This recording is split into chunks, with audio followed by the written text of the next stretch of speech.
to see if I'd be anything I said I would be. The universe chose us, and I'm out here trying to make sense, you see. Though the road may seem a little tricky, I still find time to realize I am the prize. So I'm moving with the breeze, so please connect with me, please. And do it with ease, formulate with peace. You know what I mean?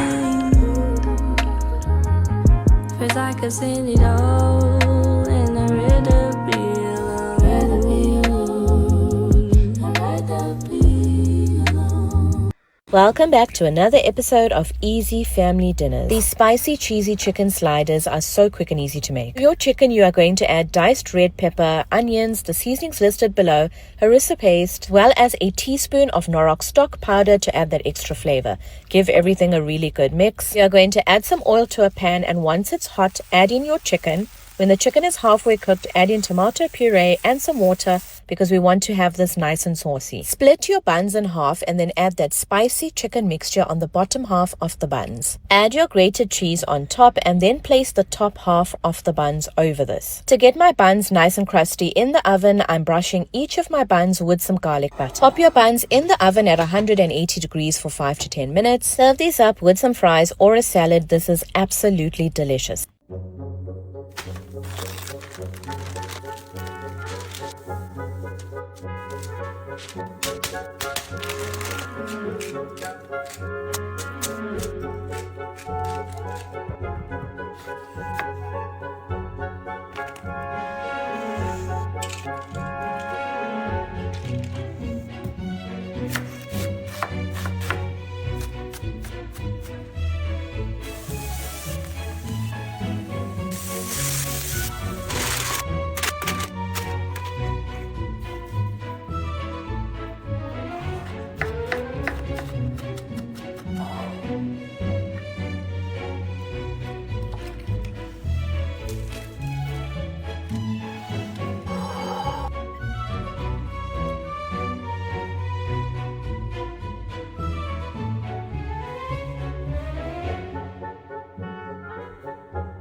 You can make this cozy and delicious Thai red curry with chicken for dinner in under 30 minutes. We're going to start by thinly slicing some boneless and skinless chicken thighs, as well as some bell peppers and green beans and cilantro.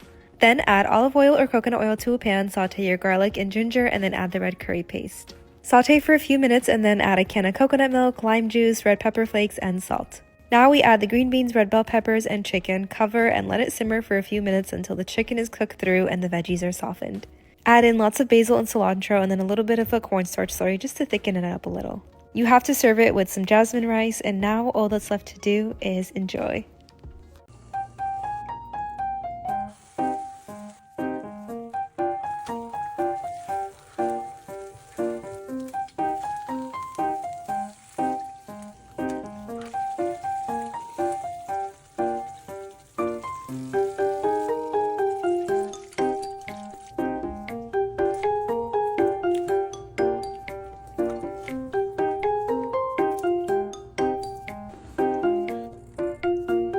Welcome to Chopped, where my wife puts 4 mystery ingredients in a basket and I have to figure out what to make with them. The protein she picked for me today is this New York steak, which I'm super relieved about, so I'm going to start by salting it up and then setting it aside while I pull out the second mystery ingredient, which are these pretzels. Now, immediately where my mind goes with these is to crush them up and then use them as a crust for our steak, so that's exactly what I'm going to do. Now, look, using these 2 ingredients is the easy part because I know you saw that blue cheese and caramel in there, because so did I, and I have no idea what I'm doing with them yet. But that's future Sam's problem, so I'm just going to worry about basting this steak with a ton of butter and then setting it aside to rest while the future comes way too fast with the third mystery ingredient, this blue cheese. Now, look, the first step to conquering this is to make it into a simple blue cheese dressing, which I think is absolutely gross, but then the second step is figuring out what to do with our fourth mystery ingredient, the caramel. Now, I don't know if this girl thinks she's funny by throwing these in here, but the only thing I can think of is to melt them down and add them to our sauce and hope for the best. I mean, to be fair, blue cheese is probably the grossest thing on the planet, so it can't make it worse, right? But anyways, just like that, our meal is complete, and by the looks of it, it doesn't look that bad, but I am scared to try it because of how much I hate blue cheese. But my mom always told me to try new things, so here I go, and I can't lie, it was a little bit funky, but I think the caramel helped it out a little bit, so it wasn't that bad. Today's recipe is this creamy garlic sauce with chicken and potatoes.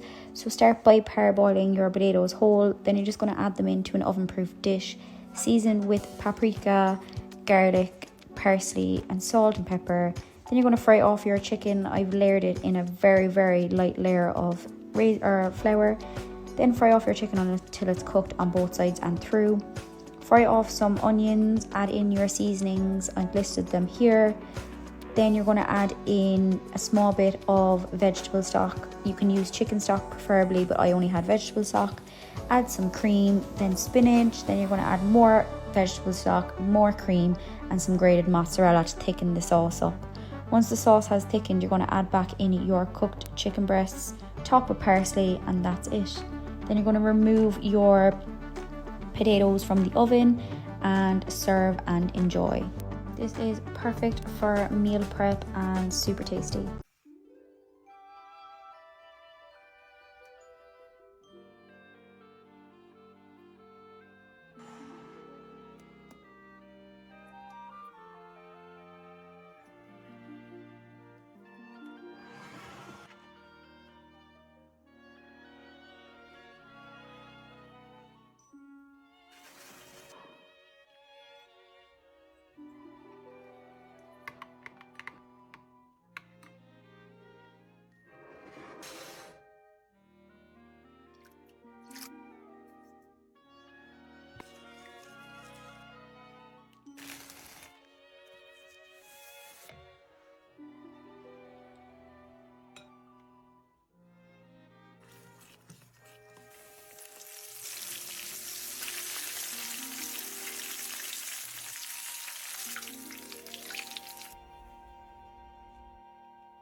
Y'all, this Marry Me chicken will have you face down, ass up on Valentine's Day, okay? So let's get right into it. You can use whatever chicken you'd like. I used chicken breast cut in half. Seasoned my chicken and flour heavy. Dredged it in the flour and shook off any excess. Next, you're gonna cook your chicken breast on each side for about 5 to 6 minutes or until the internal temp reaches 165. In that same pan, add a tablespoon of unsalted butter and you're gonna saute shallots and garlic. Add your seasonings, chicken broth, and heavy cream. And because I'm extra, I like to add a little bit of fresh thyme, some sun-dried tomatoes, and you're gonna bring that sauce to a simmer so it can thicken up. Once your sauce is to your liking, add some cheese, fresh basil. Now at this point, you can have the chicken as is, but I like to serve mine with pasta. I top this beauty off with fresh parsley and a little bit of red chili flakes. If you wanna add the pasta, just remove your chicken from the pan, add your pasta of choice, toss, and add a little bit more cheese on top. The perfect dish for you and your boogie. Let's make lahsa, a wonderful Yemeni breakfast. It's cheesy, gooey, and so light you can finish an entire pan.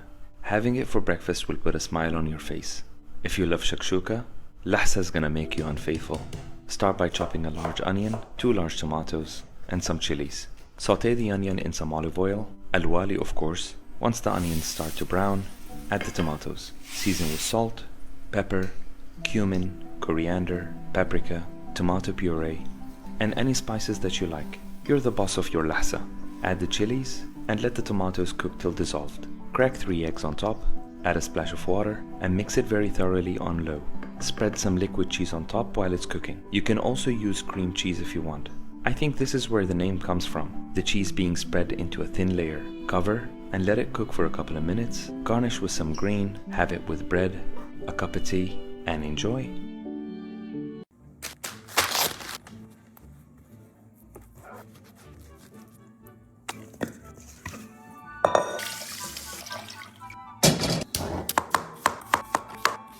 So many cucumbers, so fresh. Of course, of course. It's like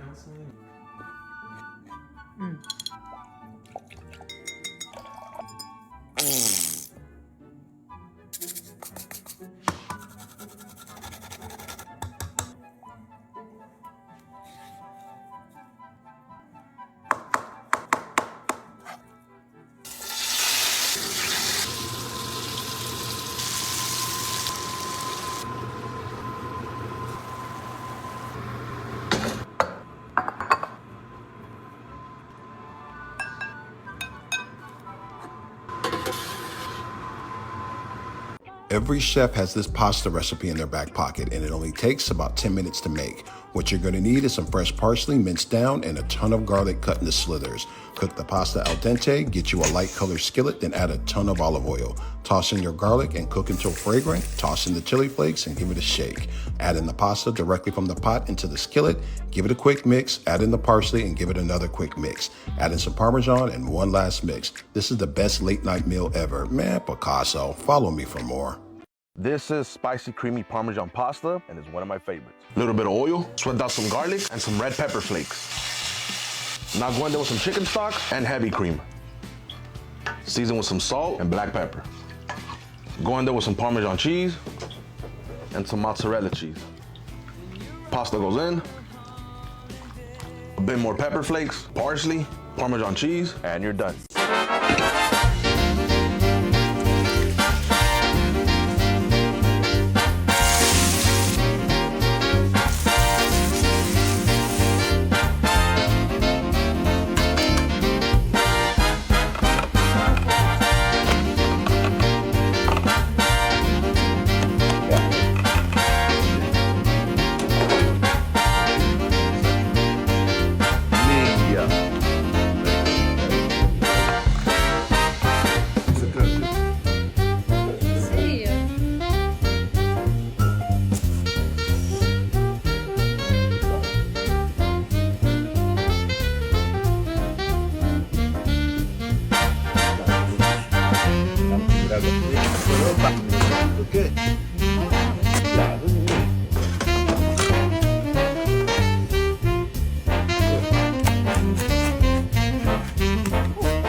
Let me show you how to make the easiest pasta ever. Let's make spicy garlic butter pasta, perfect for when you want to make a no-fuss meal and done in 15 minutes.